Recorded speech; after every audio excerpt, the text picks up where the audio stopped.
Hello everyone, welcome back to our channel selection Dham. और जैसा कि आप सबको पता है कि हम अपना डेली करंट अफेयर्स 5 का पंच के थ्रू कवर करते हैं।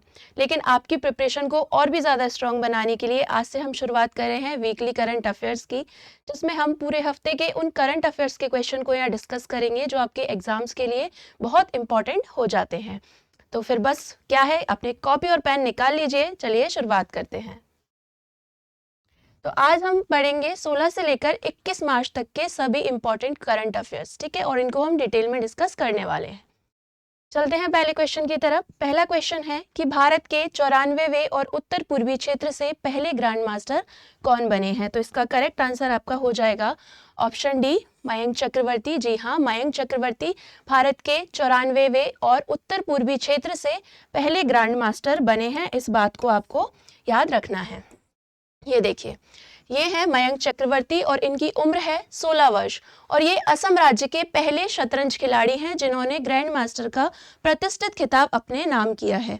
यानी उत्तर पूर्वी क्षेत्र से पहले ग्रैंड मास्टर बने हैं मयंक चक्रवर्ती और ये भारत के 94वें क्रम के ग्रैंड मास्टर बने हैं, शतरंज ग्रैंड मास्टर। ठीक है, अब हम कुछ ऑप्शन को डिस्कस कर लेते हैं।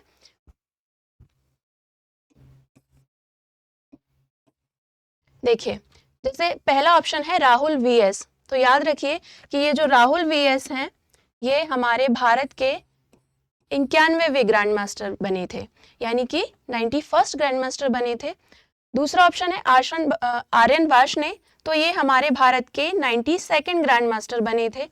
और थर्ड ऑप्शन है आरब डेंगला। तो ये हमारे भारत के 93वें ग्रैंड मास्टर बने थे। और जो मयंक चक्रवर्ती हैं ये हमारे भारत के 94th ग्रैंड मास्टर बन गए हैं और उत्तर पूर्वी क्षेत्र से ये पहले ग्रैंड मास्टर बने हैं। तो ये जो 91 से लेकर 94 है, ये पूरा क्रम आप याद रखिए क्योंकि 2 से 4 पुराने पूछ लिए जाते हैं, तो इसको आप याद रखिए। चलते हैं नेक्स्ट क्वेश्चन की तरफ। नेक्स्ट क्वेश्चन है कि किस देश ने अपनी संसद में वंशानुगत पीयर्स यानी हेरिडिटरी पीयर्स की व्यवस्था को समाप्त करने के लिए एक ऐतिहासिक कानून पारित किया है। तो इसका करेक्ट आंसर हो जाएगा ऑप्शन ए, ब्रिटेन। तो ब्रिटेन में ही वंशानुगत पीयर्स की व्यवस्था को समाप्त करने के लिए एक ऐतिहासिक कानून को लाया गया है। चलिए समझते हैं कि ये क्या है। देखिए, ब्रिटेन यानी कि यूनाइटेड किंगडम की संसद ने अपने उच्च सदन, जिसे कि हाउस ऑफ लॉर्ड्स कहा जाता है, इस बात को याद रखिए कि ब्रिटेन का जो उच्च सदन होता है उसे हाउस ऑफ लॉर्ड्स कहा जाता है। वहां पर वंशानुगत पीयर्स की व्यवस्था को पूरी तरह से समाप्त करने के लिए एक ऐतिहासिक कानून पारित किया है और उसे नाम दिया गया है विधेयक को हाउस ऑफ लॉर्ड्स बिल। अब देखिए, जैसे हमारे यहाँ भारत में संसद का जो उच्च सदन होता है उसे राज्यसभा बोला जाता है, उसी तरीके से ब्रिटेन का जो उच्च सदन होता है उसे बोला जाता है हाउस ऑफ लॉर्ड्स। अभी तक यहाँ क्या होता था कि कुछ लोग संसद में इसलिए बैठते थे क्योंकि उनके पिता या उनके दादा उसमें होते थे, खानदानी पद चलता था कि राजा का बेटा है तो वो भी बैठेगा। लेकिन 1999 में एक कानून लाया गया और उसके थ्रू जो भी खानदानी पद थे उनको समाप्त कर दिया गया था। और जो भी कुछ लोग बचे थे, 92 लोग बचे थे, उनके लिए 2026 में इसकी भी प्रक्रिया पूरी कर ली गई है उनको हटाने की। तो बस अब क्या होगा कि वही लोग संसद में बैठेंगे जिन्हें सरकार चुनेगी या जनता द्वारा चुना जाएगा, यानी योग्यता के आधार पर जो लोग चुने जाएंगे अब वही संसद में बैठेंगे। खानदानी पद को पूरी तरीके से समाप्त कर दिया जाएगा। तो उनकी जो 700 साल पुरानी परंपरा थी खानदानी संसद की, तो उसको अब खत्म कर दिया गया है। उसी को नाम दिया गया है हाउस ऑफ लॉर्ड्स बिल, यानी कि उन्होंने जो वंशानुगत पीयर्स की व्यवस्था थी उसको पूरी तरीके से खत्म कर दिया है ब्रिटेन में। इस बात को आप याद रखिए। नेक्स्ट क्वेश्चन, भारत का पहला पोर्ट कौन सा है जिसमें डिजिटल ट्विन पहल को लॉन्च किया गया है। तो इसका आपका करेक्ट आंसर हो जाएगा option B, VO Chidambaranar port, जो कि तमिलनाडु में है। कहाँ है ये आपको याद रखना है कि वीओ चिदम्बरनार पोर्ट तमिलनाडु में है और इसको पहले तूतीकोरिन पोर्ट के नाम से भी जाना जाता था। देखते हैं कि तमिलनाडु के वीओ चिदम्बरनार पोर्ट ने डिजिटल ट्विन तकनीक को शुरू किया है, ठीक है, और ये भारत का पहला पोर्ट है जिसने पोर्ट मैनेजमेंट के लिए इस तकनीक को अपनाया है। इस बात को याद रखिए कि भारत का पहला पोर्ट कौन सा है जिसने डिजिटल ट्विन तकनीक को अपनाया है, तो वो है वीओ चिदम्बरनार पोर्ट जो कि तमिलनाडु में है। ठीक है, इसके उद्घाटनकर्ता कौन है, तो ये है सर्बानंद सोनोवाल जी। ये देखिए, ये है सर्बानंद सोनोवाल जी जो कि union minister of port shipping and waterways हैं। ठीक है, याद रखिए। तो ये टेक्नोलॉजी पोर्ट के पूरे सिस्टम का रियल टाइम डिजिटल मॉडल्स बनाती है, जिससे संचालन और अधिक स्मार्ट हो सके। जैसे अगर हम बात करें कि अगर हम कोई हमारा जो मेजर रोबोट है और अगर हमें उसके कोई फीचर टेस्ट करना है, तो उसके लिए हम क्या करते हैं कि उसका एक ट्विन या क्लोन बनाएंगे कि अगर हम कोई फीचर टेस्ट करेंगे तो उसमें जो हमारा पहला जो रोबोट है उसमें कोई खराबी ना आ जाए, इसीलिए हम उसमें टेस्टिंग करेंगे, ताकि जब उसमें टेस्टिंग करेंगे कोई खराबी आएगी तो पहले ही हमें उसमें बता दिया जाएगा। तो बस इसी तकनीक को यहाँ पर अपनाया गया है। अब कुछ ऑप्शन थे यहाँ पे, उनको हम डिस्कस कर लेते हैं क्योंकि हमारे एग्जाम प्रोस्पेक्टिव से बहुत इंपॉर्टेंट हो जाते हैं। देखिए, जैसे हमारा ऑप्शन था मोरमुगांव पोर्ट, जो कि कहाँ है इसको याद रखिए, तो ये है गोवा में और ये भारत का पहला ग्रीन पोर्ट बना है। तो भारत का पहला ग्रीन पोर्ट कौन सा है आपसे पूछा जा सकता है, तो वो है मोरमुगांव पोर्ट, जैसे गोवा में स्थित है। ठीक है, नेक्स्ट है बदावन पोर्ट, जो कि महाराष्ट्र में है और इसे भारत के सबसे बड़े समुद्र बंदरगाहों के रूप में विकसित किया जा रहा है। तो बदावन पोर्ट कहाँ है, महाराष्ट्र में है और इसे भारत के सबसे बड़े गहरे समुद्र बंदरगाहों के रूप में विकसित किया जा रहा है। नेक्स्ट है हमारा विजिंझम इंटरनेशनल पोर्ट। क्या नाम है, विजिंझम इंटरनेशनल पोर्ट। ये एक सी पोर्ट है जो कि केरला में स्थित है और ये भारत का पहला अर्ध स्वचालित यानी कि सेमी ऑटोमेटेड पोर्ट है, जहां बड़े बड़े व्यापारिक जहाज भी अब आ सकते हैं। इन तीनों पॉइंट्स को आप अच्छे से याद रखिए। आगे चलते हैं। राष्ट्रीय पिछड़ा वर्ग आयोग का नया अध्यक्ष किसे नियुक्त किया गया है, तो इसका करेक्ट आंसर आपका हो जाएगा, तो इसका करेक्ट आंसर है आपका ऑप्शन बी, साध्वी निरंजन ज्योति। जी हाँ, साध्वी निरंजन ज्योति को राष्ट्रीय पिछड़ा वर्ग या आयोग यानी कि NCBC, national commission for backward classes का नया अध्यक्ष नियुक्त किया गया है। ठीक है, आगे चलते हैं। तो ये देखिए, ये है साध्वी निरंजन ज्योति जी, जो कि पूर्व केंद्रीय मंत्री और भाजपा नेता रही हैं और अब इन्हें राष्ट्रीय पिछड़ा वर्ग आयोग का नया अध्यक्ष नियुक्त कर दिया गया है। 2019 में ये ग्रामीण विकास मंत्रालय में राज्य मंत्री के पद पर रही हैं। इसके अलावा 2021 में ये उपभोक्ता मामले, खाद्य एवं सार्वजनिक वितरण मंत्रालय में राज्य मंत्री के पद पर भी रह चुकी हैं। ठीक है, अब बात करते हैं एनसीबीसी की, यानी कि national commission for backward classes, राष्ट्रीय पिछड़ा वर्ग आयोग की। तो ये जिसकी स्थापना हुई थी 14 अगस्त 1993 को एक वैधानिक निकाय के रूप में, लेकिन 102वें संवैधानिक संशोधन अधिनियम 2018 के तहत इसे अनुच्छेद 338 बी के तहत संवैधानिक दर्जा दे दिया गया था। ठीक है, इसकी हेडक्वार्टर की बात करें तो इसका मुख्यालय है नई दिल्ली में और इसके जो प्रथम अध्यक्ष रहे वो रहे RN प्रसाद जी। सारे पॉइंट्स को आप नोट कर लीजिएगा, बहुत इंपॉर्टेंट है और कंफ्यूज मत होइए, क्योंकि एक है राष्ट्रीय पिछड़ा वर्ग आयोग और एक है पहला पिछड़ा वर्ग आयोग, लेकिन हमारे लिए इंपॉर्टेंट हो जाता है राष्ट्रीय पिछड़ा वर्ग आयोग। ठीक है, आगे चलते हैं। नेक्स्ट क्वेश्चन है, सर्वोच्च न्यायालय ने फैसला सुनाते हुए निम्न में से किसे मातृत्व अवकाश का हकदार बताया है। बहुत ही अच्छा क्वेश्चन है। ठीक है, ये उन महिलाओं के लिए है जिनके पास बेबीज नहीं है और वो अडॉप्शन के बारे में सोच रही हैं, तो सरकार उनके बारे में सोच रही है। तो इसका करेक्ट आंसर हो जाएगा ऑल अडॉप्टेड मदर्स, यानी कि सभी गोद लेने वाली माँ। ठीक है, डिस्कस करते हैं कि ये क्या है। तो अभी सर्वोच्च न्यायालय ने उस कानून को रद्द कर दिया जिसमें कहा गया था कि 3 महीने से कम उम्र के बच्चे को कानूनी रूप से गोद लेने वाली माँ ही मैटरनिटी लीव की हकदार होंगी। पहले कहा गया था कि जिनका बच्चा 3 महीने से कम उम्र का होगा, जो गोद लेने वाली हैं, उन्हीं को सिर्फ मैटरनिटी लीव मिलेंगी। लेकिन सरकार ने, यानी कि सुप्रीम कोर्ट ने इस कानून को अब रद्द कर दिया है। देखिए न्यायालय ने क्या तर्क दिया है। न्यायालय का तर्क है, कोर्ट ने कहा कि गोद लिया गया बच्चा जैविक बच्चे से अलग नहीं है, यानी कि जिस बच्चे को जन्म दिया जाता है जो कि बायोलॉजिकल बच्चा होता है उससे अलग नहीं है और यह छुट्टी बच्चे की देखभाल और माँ बच्चे के बीच जुड़ाव के लिए बहुत ज़्यादा ज़रूरी हो जाती है। ठीक है, तो अब सुप्रीम कोर्ट ने क्या कहा है, तो गोद लेने वाली माताओं के लिए कि अब बच्चा चाहे किसी भी उम्र का हो, लेकिन माँ को 12 हफ्ते यानी कि 3 महीने की सब एथनिक मैटरनिटी लीव मिलेगी, चाहे बच्चा किसी भी उम्र का क्यों ना हो। ठीक है, उनकी वेतन नहीं काटी जाएगी। कोर्ट ने सामाजिक सुरक्षा संहिता के सेक्शन 64 को रद्द करते हुए कहा कि यह प्रावधान संविधान के आर्टिकल 14 जो कि कहता है समानता का अधिकार और आर्टिकल 21 जीवन और व्यक्तिगत स्वतंत्रता का अधिकार का उल्लंघन करता है, क्योंकि आप जो बच्चा लेकर आए हो उसकी सेवा का अधिकार है। ठीक है, सेवा का हकदार है, वो भी जो हम आर्टिकल 14 देखते हैं समानता का अधिकार, और माँ उसकी सेवा करे ये उसकी माँ का हक है। तो ये जो कानून लागू किया गया था पहले, उसको रद्द कर दिया है। ठीक है, नेक्स्ट क्वेश्चन है कि जापानी ब्रांड यूनिक्लो ने भारत में किस क्रिकेटर को अपना ब्रांड एम्बेसडर घोषित किया है। सबसे पहले तो आप याद रखिए कि ये जो यूनिक्लो ब्रांड है ये कहाँ का है, तो ये है जापान का ब्रांड है। ठीक है, तो इसका करेक्ट आंसर हो जाएगा आपका ऑप्शन ए, जसप्रीत बुमराह। जी हाँ, हमारे भारतीय टीम के तेज गेंदबाज जसप्रीत बुमराह, हमारे भारतीय टीम के संकट मोचक जसप्रीत बुमराह, जिनके आगे कोई बैट्समैन टिक नहीं पाता, उन्हीं को जापानी ब्रांड यूनिक्लो ने अपना ब्रांड एम्बेसडर नियुक्त किया है। ये देखिए यूनिक्लो क्या है, तो एक प्रमुख जापानी फास्ट फैशन और कैजुअल बियर ब्रांड है।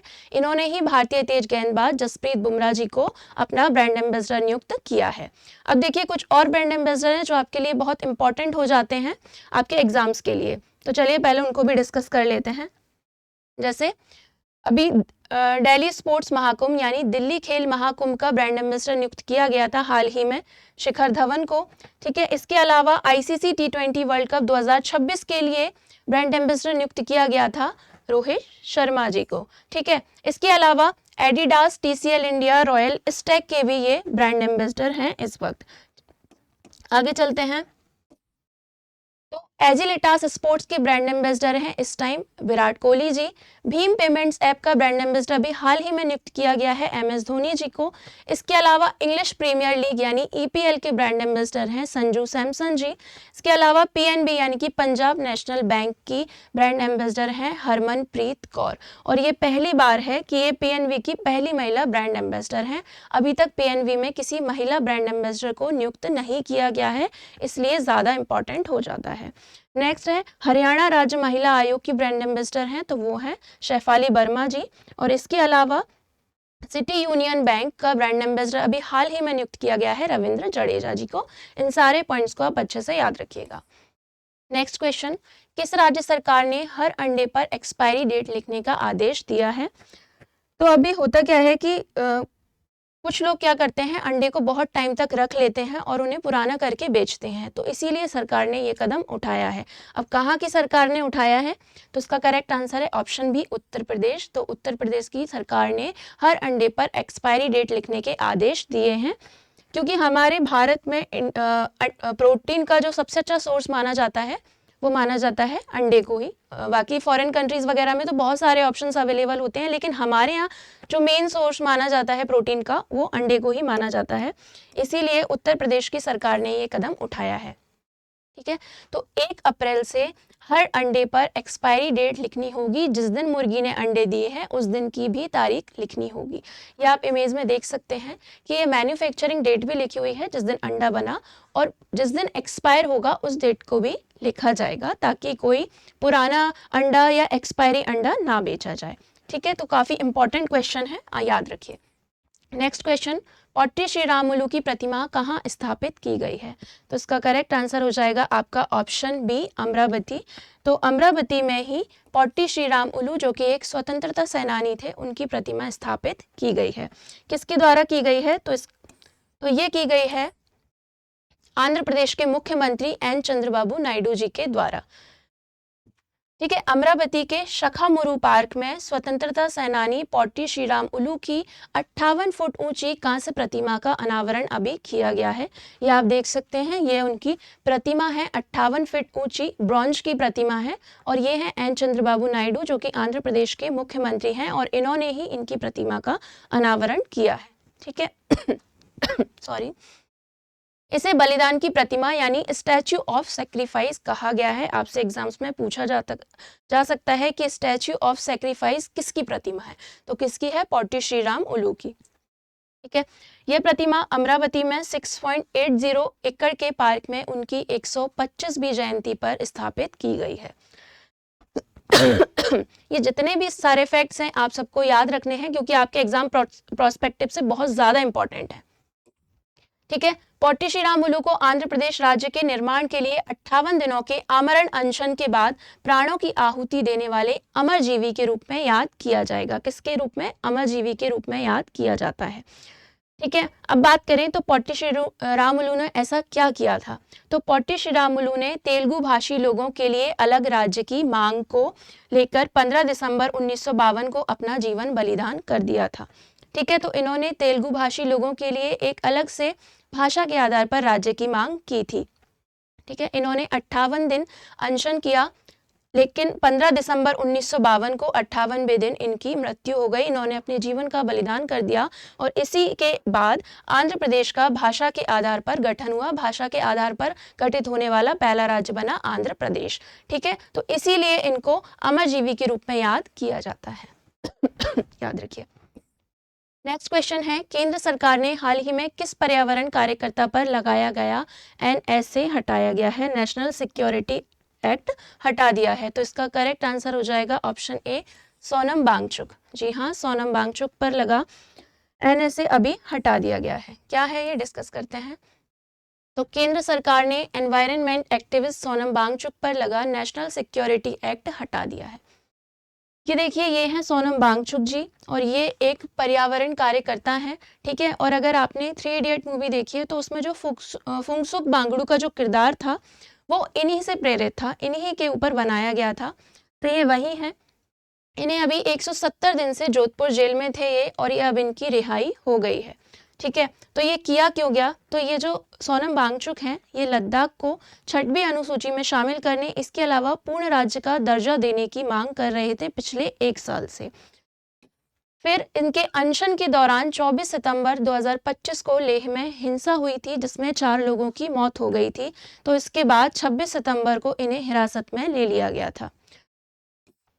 अब बात करें कि NSA क्या है, तो NSA यानी कि नेशनल सिक्योरिटी एक्ट 1980, ये एक बहुत ही सख्त कानून होता है। जब भारत सरकार को लगता है कि कोई संदिग्ध व्यक्ति या कोई भी व्यक्ति जो हमारी नेशनल सिक्योरिटी, हमारे भारत की नेशनल सिक्योरिटी के लिए खतरा हो सकता है, तो सरकार उसको बिना किसी चार्जशीट के 3 से 12 महीने तक जेल में रख सकती है और उसके लिए किसी वारंट की ज़रूरत नहीं होती है।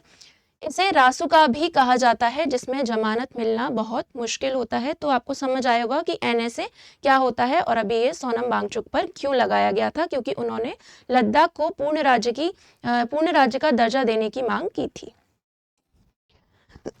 नेक्स्ट क्वेश्चन है कि किस राज्य सरकार ने अराकू कॉनी नाम से अपना पहला आदिवासी बाजरा फूड मेन्यू लॉन्च किया है। तो इसका करेक्ट आंसर हो जाएगा आपका ऑप्शन ए, आंध्र प्रदेश। तो आंध्र प्रदेश में ही अराकू कॉनी, जिसको अरकू कॉनी भी बोला जाता है, अपना पहला आदिवासी बाजरा फूड मेन्यू लॉन्च किया है। किसके द्वारा लॉन्च किया गया है, आइए समझते हैं। तो आंध्र प्रदेश के मुख्यमंत्री N चंद्रबाबू नायडू के द्वारा अराकू कॉनी लॉन्च किया गया है। ये भारत का पहला आदिवासी आधारित बाजरा मेन्यू है। ठीक है, अभी आपने देखा होगा कि अभी थोड़ी देर पहले भी हमने डिस्कस किया आंध्र प्रदेश को, अभी फिर से आंध्र प्रदेश आ गया। तो बहुत सारी स्कीम है जो आंध्र प्रदेश में बहुत अच्छी लॉन्च की जा रही हैं। इसका उद्देश्य क्या है, तो इसका उद्देश्य पारंपरिक आदिवासी खान पान को बढ़ावा देना, आदिवासी किसानों को सशक्त बनाना और अराकू को पारंपरिक भोजन को मुख्य धारा में लाना है। ये एक जिला है और उनका जो मुख्य भोजन है बाजरा आधारित ही है। इसी को मुख्य धारा में लाने के लिए उन्होंने ये मेन्यू लॉन्च किया है। मेन्यू में क्या क्या शामिल है, तो इसमें है कोरा पायसम, रागी चपाती, सामाला पुलिहोरा, कातला अंबाली, मक्का बड़ा और तूर दाल करी जैसे पारंपरिक व्यंजन को इसमें शामिल किया गया है। नेक्स्ट क्वेश्चन कि हाल ही में किस राज्य का कुसुनपुर गांव राज्य का पहला स्मार्ट गांव बनने जा रहा है। तो इसका करेक्ट आंसर हो जाएगा आपका उड़ीसा, है ना, ऑप्शन डी उड़ीसा। तो उड़ीसा का कुसुनपुर गांव राज्य का पहला स्मार्ट गांव बनने जा रहा है। आइए समझते हैं क्या है। तो उड़ीसा के केंद्रपाड़ा जिले का कुसुनपुर गांव राज्य का पहला स्मार्ट गांव बनने जा रहा है। ठीक है, ये पहल विज्ञान और प्रौद्योगिकी मंत्रालय के अधीन वैज्ञानिक और औद्योगिक अनुसंधान परिषद CSIR के द्वारा शुरू की गई है। याद रखिए किसके द्वारा इसको शुरू किया गया है। स्मार्ट विलेज का मतलब है ऐसा गांव जहां आधुनिक तकनीक और बेहतर सुविधाओं का उपयोग करके लोगों को जीवन गुणवत्ता को सुधारा जाता है। तो स्मार्ट विलेज का क्या मतलब होता है कि अब वो जो वहाँ की रोड्स होंगी वो बहुत अच्छी हो जाएंगी, जो घर हैं उनकी छतों पर सोलर पैनल लगाए जाएंगे।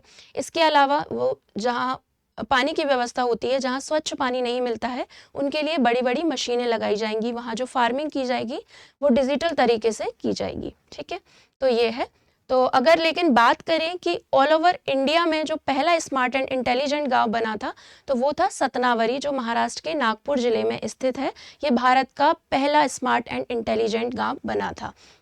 ठीक है, क्योंकि वहाँ पर जो फार्मिंग की जा रही है वो ड्रोन्स के थ्रू की जा रही है। ठीक है, कुछ फैक्ट्स डिस्कस करेंगे। जैसे CISR हमने पढ़ा था कि इसने इसे लॉन्च किया है, तो इसकी स्थापना की गई थी 1942 में। इसका मुख्यालय है नई दिल्ली में। मंत्रालय है विज्ञान और प्रौद्योगिकी मंत्रालय, और वैज्ञानिक अनुसंधान या प्रौद्योगिकी के माध्यम से देश के विकास या समस्याओं का समाधान करना इसका काम है। सॉरी। तो CSIR का आपको फुल फॉर्म याद रखना है, कब इसकी स्थापना हुई, कहाँ इसका हेडक्वार्टर है, क्या इसका काम है और ये किस मंत्रालय के अंतर्गत आता है। ठीक है, अब कुछ इंपॉर्टेंट फैक्ट हैं जो आपके एग्जाम्स के लिए बहुत इंपॉर्टेंट हैं, उनको डिस्कस करते हैं। तो ग्रामीण क्रिकेट लीग शुरू करने वाला पहला राज्य बना बिहार। इसके बाद गुजरात का पहला जैव विविधता विरासत स्थल बना गुनेरी गांव। पुरावशेषों का ग्राम स्तरीय सर्वेक्षण पूरा करने वाला पहला राज्य बना है कर्नाटका। फिर भारत का पहला quantum computing Blaze Andhra Pradesh के अमरावती में बनाया जा रहा है। क्या? भारत का पहला quantum computing Blaze Andhra Pradesh के अमरावती में बनाया जा रहा है, बहुत इंपॉर्टेंट है। फिर लद्दाख का पहला वनस्पति उद्यान बनाया जा रहा है, कहाँ? तो वहाँ के श्योक गांव में। फिर भारत का पहला सौर गांव वो बना मोढेरा गांव।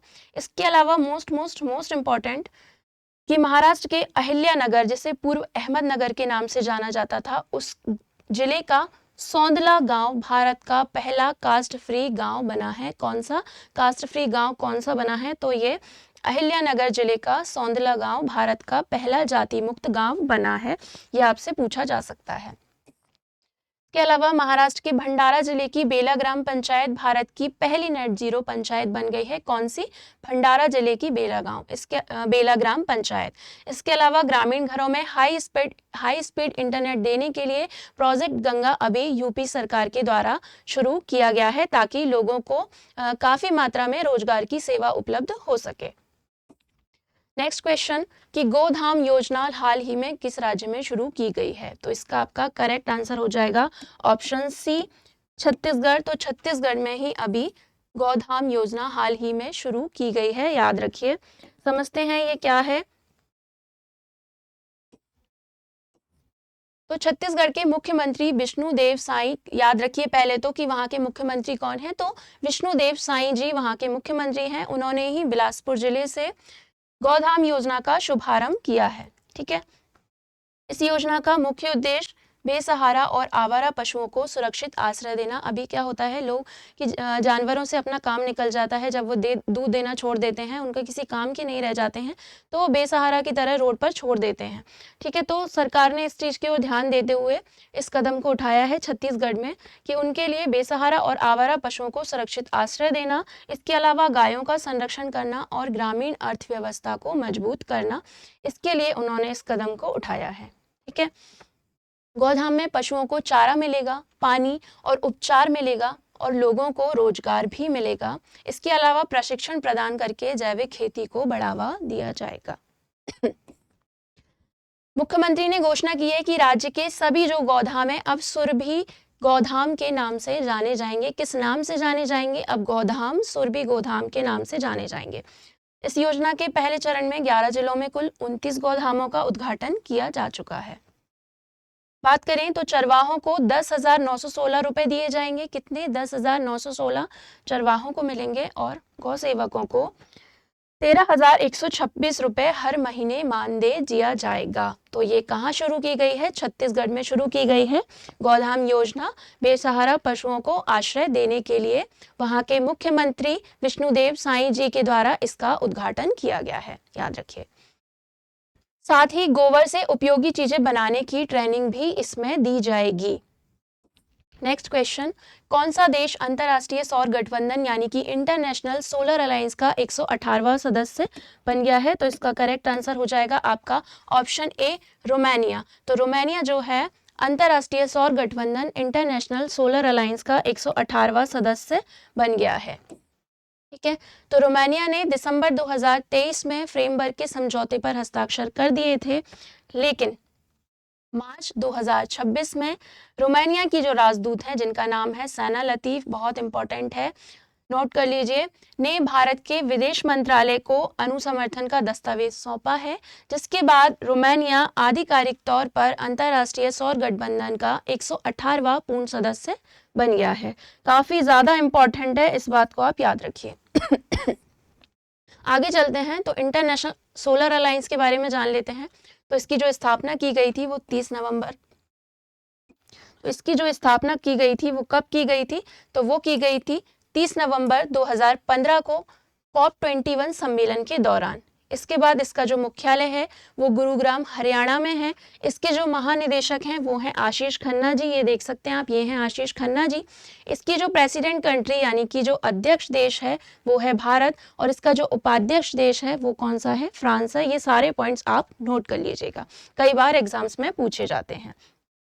ठीक है, आगे चलते हैं नेक्स्ट क्वेश्चन कि ब्राजील ने किस आयु वर्ग के बच्चों के लिए सोशल मीडिया नियमों को सख्त किया है। तो इसका करेक्ट आंसर हो जाएगा आपका ऑप्शन सी, 16 वर्ष से कम उम्र के बच्चों के लिए ब्राजील में सोशल मीडिया नियमों को काफी सख्त किया गया है। ठीक है, क्या है ये समझते हैं। तो ब्राजील ने 16 वर्ष से कम उम्र के बच्चों के लिए सोशल मीडिया नियमों को सख्त कर दिया है। तो बच्चों का जो अकाउंट होंगे वो अभिभावकों के अकाउंट से लिंक करना होगा और उनका मजबूत आयु सत्यापन अनिवार्य होगा। ठीक है, ये कदम क्यों उठाया गया है, तो इस कदम का उद्देश्य है किशोरों को हिंसक, अश्लील और हानिकारक सामग्री से बचाने के लिए ये कदम उठाया गया है। तो अभी बात करें कि 16 वर्ष से कम उम्र के बच्चों के लिए सोशल मीडिया पर बैन, हमने बहुत सारे देशों को डिस्कस किया है। जैसे बात करें कि अभी इंडोनेशिया जो साउथ ईस्ट एशिया का पहला देश बना है जिसने 16 साल से कम उम्र के बच्चों के लिए सोशल मीडिया पर बैन लगाने की घोषणा की है और 28 मार्च से ये बैन लगाने जा रहा है।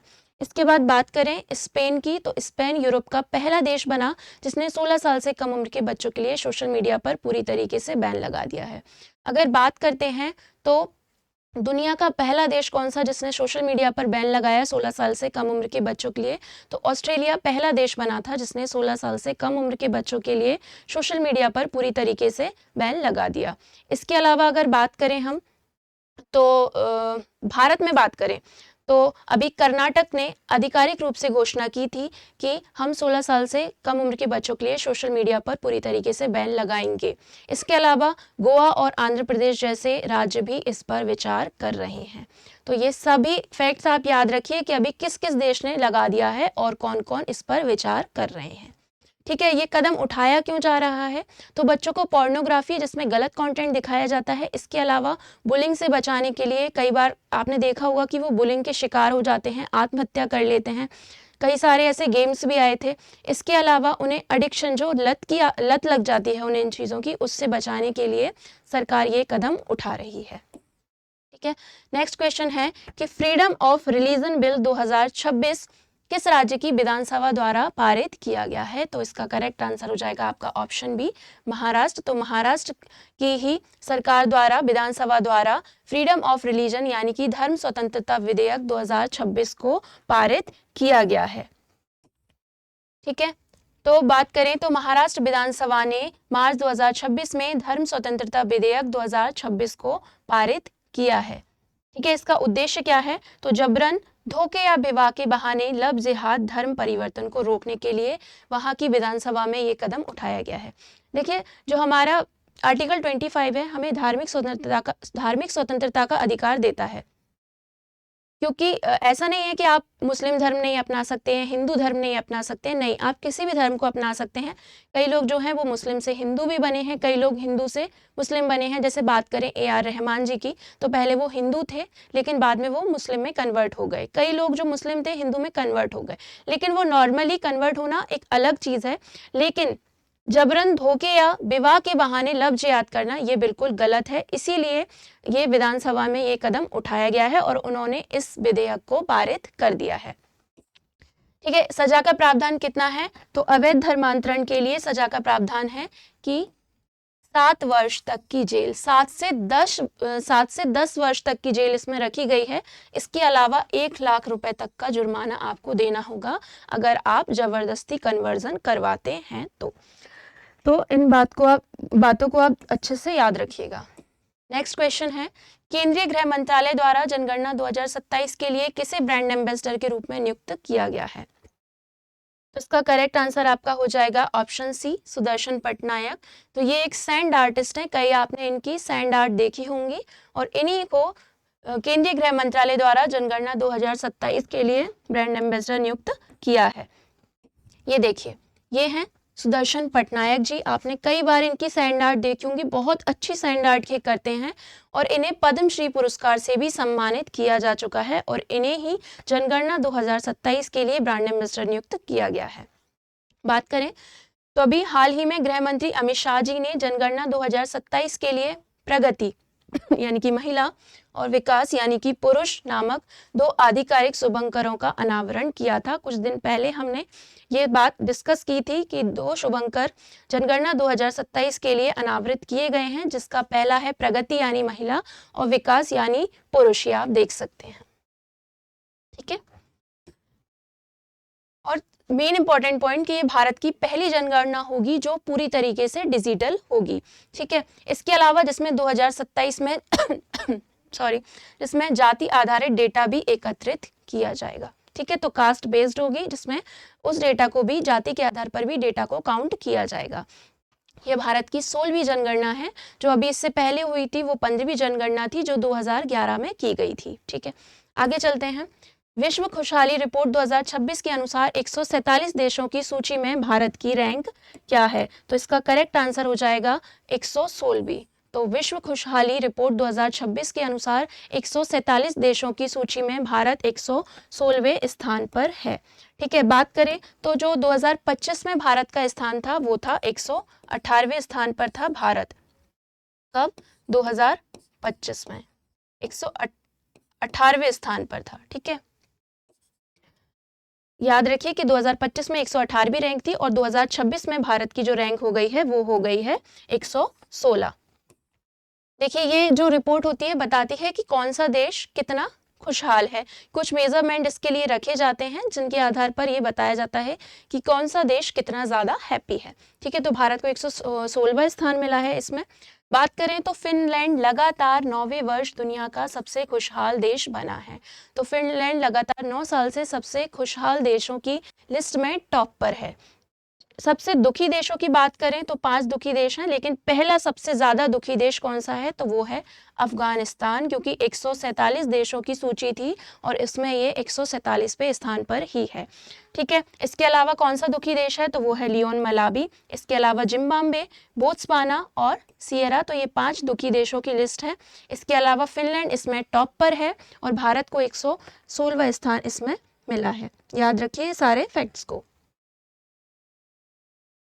आगे चलें तो इसका जारीकर्ता कौन है? तो ऑक्सफोर्ड विश्वविद्यालय के बेलविंग रिसर्च सेंटर द्वारा इसको जारी किया जाता है।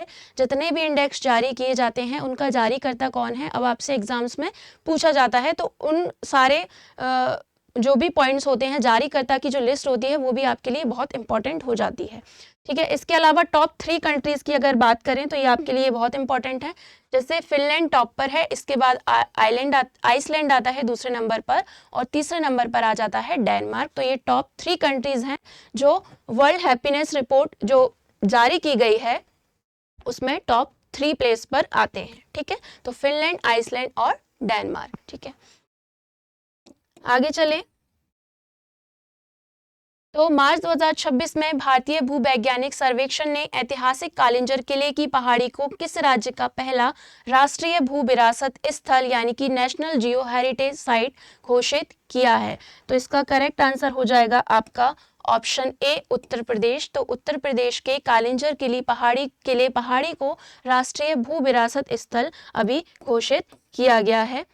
बात करें तो भारतीय भूवैज्ञानिक सर्वेक्षण ने उत्तर प्रदेश के बांदा जिले में स्थित ऐतिहासिक कालिंजर किले की पहाड़ी को राष्ट्रीय भू विरासत स्थल घोषित किया है। कहाँ है ये? उत्तर प्रदेश के बांदा जिले में स्थित है, ठीक है। मेन इंपॉर्टेंट बात क्या है? तो यह स्थल एक दुर्लभ भूवैज्ञानिक घटना का प्रमाण है जहां लगभग 2.5 अरब वर्ष पुराना बुंदेलखंड ग्रेनाइट और 1.2 अरब वर्ष पुराना कैमूर बलुआ पत्थर एक दूसरे से मिलते हैं। तो ये एक ऐतिहासिक दुर्लभ भूवैज्ञानिक घटना का ही प्रमाण है। ठीक है, आगे बात करें। भूविरासत स्थल उन भूवैज्ञानिक स्थलों, चट्टानों, खनिजों या जीवाश्मों को कहा जाता है जो पृथ्वी के इतिहास के लिए महत्वपूर्ण है। देखिए, अगर हम कालिंजर किले की बात करें तो कालिंजर किला क्यों फेमस है, तो 1545 ईस्वी में जब शेर शाह सूरी कालिंजर अभियान पर थे तब यहीं उनकी मौत हो गई थी जब वो उक्का नामक यंत्र चला रहे थे। ठीक है, इसके अलावा पौराणिक कथाओं के अनुसार ऐसा भी माना जाता है कि ये जो कालिंजर किला है, शिव जी ने जब समुद्र मंथन हुआ था तो उसके बाद जो विष पिया था वो यहीं पे पिया था, क्योंकि वहां पे एक नीलकंठ महादेव का मंदिर है किले के अंदर, और वहीं पे शिव जी ने विष पिया था और जन्म मरण का नाश किया था, ऐसा माना जाता है। आगे चलें तो दिव्यांग व्यक्तियों को निशुल्क बस यात्रा की सुविधा प्रदान करने के लिए किस राज्य ने दिव्यांग शक्ति योजना की शुरुआत की है, तो इसका करेक्ट आंसर हो जाएगा आपका ऑप्शन सी, आंध्र प्रदेश। तो आंध्र प्रदेश में ही दिव्यांग व्यक्तियों को निशुल्क बस यात्रा की सुविधा प्रदान करने के लिए दिव्यांग शक्ति योजना की शुरुआत की गई है। और ये किसके द्वारा की गई है, तो ये की गई है आंध्र प्रदेश के मुख्यमंत्री चंद्रबाबू नायडू जी के द्वारा ही दिव्यांग शक्ति योजना। ठीक है, इसका उद्देश्य क्या है, तो दिव्यांगजनों को बसों में मुफ्त सफर की सुविधा प्रदान करना ताकि उनकी गतिशीलता और सामाजिक समानता को बढ़ावा मिल सके, ताकि उन लोगों को अलग सा फील ना हो, और इसीलिए बसों में मुफ्त सफर की सुविधा प्रदान की गई है। बात करें तो ये देखिए आंध्र प्रदेश के मुख्यमंत्री एन चंद्रबाबू नायडू ने कब उगादी उत्सव पर इस योजना की शुरुआत की है। उगादी उत्सव वहाँ जो जैसे कर्नाटका हो गया, आंध्र प्रदेश हो गया, तेलंगाना हो गया, वहाँ पर नव वर्ष के रूप में मनाया जाता है उगादी महोत्सव, और उसी दिन उन्होंने दिव्यांग शक्ति योजना का शुभारंभ किया है। ठीक है, यह सुविधा उन दिव्यांग व्यक्तियों के लिए है जिनकी विकलांगता 40% या उससे अधिक है। जो लोग 40% या उससे ज़्यादा डिसेबल होंगे उन्हीं के लिए ये योजना मान्य होगी। अभी देखिए, हमने पढ़ा कि आंध्र प्रदेश में कई सारी योजनाएं चलाई जा रही हैं। तो अभी आंध्र प्रदेश के ही मुख्यमंत्री एन चंद्रबाबू नायडू जी के द्वारा एक योजना चलाई गई थी जिसमें कहा गया था कि अब दूसरे से तीसरे बच्चे के जन्म पर वहां की सरकार 25,000 रुपए की आर्थिक सहायता प्रदान करेगी, क्योंकि आंध्र प्रदेश में जो प्रजनन दर है वो काफ़ी कम हो रही है, क्योंकि 1993 में वहाँ की जो प्रजनन दर थी वो 3.0 थी, और अब जो प्रजनन दर है वो बिल्कुल आधी हो गई है, 1.5 हो गई है। तो उसी को देखते हुए एन चंद्रबाबू नायडू ने ये कदम उठाया है कि अब दूसरे से तीसरे बच्चे के जन्म पर वो 25,000 रुपए की प्रोत्साहन राशि प्रदान करेंगे, क्योंकि अभी वहाँ उनका मानना है कि 58% घर ऐसे हैं जिनमें केवल एक ही बच्चा है, और अगर ऐसा ही रहा तो वहाँ की जो जनसंख्या है वो असंतुलित हो जाएगी। तो इसलिए ये कदम उठाया है। तो अभी जितनी भी योजनाएं हमने पढ़ी हैं आंध्र प्रदेश में काफ़ी ज़्यादा इंपॉर्टेंट है, तो आप इस बात को याद रखिए। नेक्स्ट क्वेश्चन कि भारतीय डाक विभाग के द्वारा 24 स्पीड पोस्ट सेवा कब शुरू की गई है, तो उसका करेक्ट आंसर आपका हो जाएगा ऑप्शन बी, 17 मार्च। जी हाँ, 17 मार्च को भारतीय डाक विभाग के द्वारा 24 स्पीड पोस्ट सेवा शुरू की गई है। ठीक है, इसमें उन्होंने क्या प्रॉमिस किया है, तो इस सेवा के तहत पार्सल और दस्तावेजों की अगले दिन की डिलीवरी की गारंटी दी जाएगी। जो भी पार्सल होंगे या जो भी दस्तावेज होंगे वो अगले दिन ही डिलीवर हो जाएंगे। इस फैक्ट को आप याद रखिए। किसके द्वारा ये जारी की गई है, तो भारतीय डाक विभाग के द्वारा 17 मार्च को ये जारी की गई है। तो ये था आज हमारा करंट अफेयर्स का वीकली सेशन। आई होप आपको अच्छे से समझ आया होगा। ये पूरा कंपाइलेशन था इस हफ्ते का, और मैं आशा करती हूँ कि ये जो पूरा कंपाइलेशन था उससे आपका वीकली करंट अफेयर्स का कंप्लीट रिवीजन हो गया होगा। तो अगर ये सेशन आपको अच्छा लगा है तो इस सेशन को लाइक कीजिए, अपने फ्रेंड्स एंड फैमिली के साथ शेयर कीजिए, और हाँ, डेली अपडेट के लिए 5 का पंच को देखना बिल्कुल मत भूलिए। मिलते हैं नेक्स्ट वीडियो में, तब तक के लिए पढ़ते रहिए, बढ़ते रहिए। जय हिंद, जय भारत।